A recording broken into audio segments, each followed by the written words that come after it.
Go to second page of Power Circuit Breaker. Click on Connections.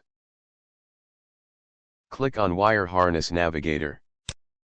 Right-click on Wire Harness Navigator.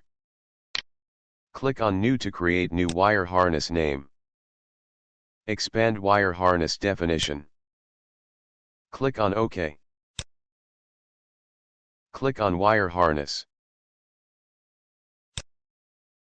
Type W1001 in wire harness name and click on OK.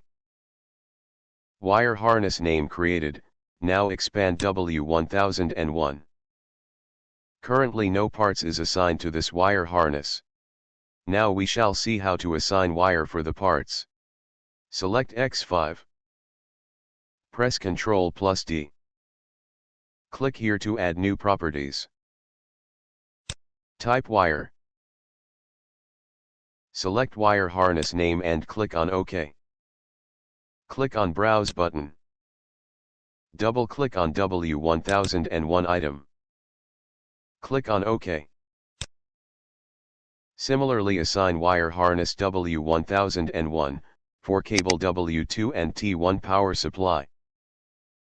Expand W1001.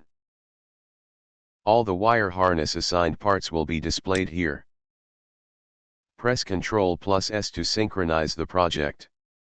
Congratulations, you have successfully assigned Wire Harness Navigator.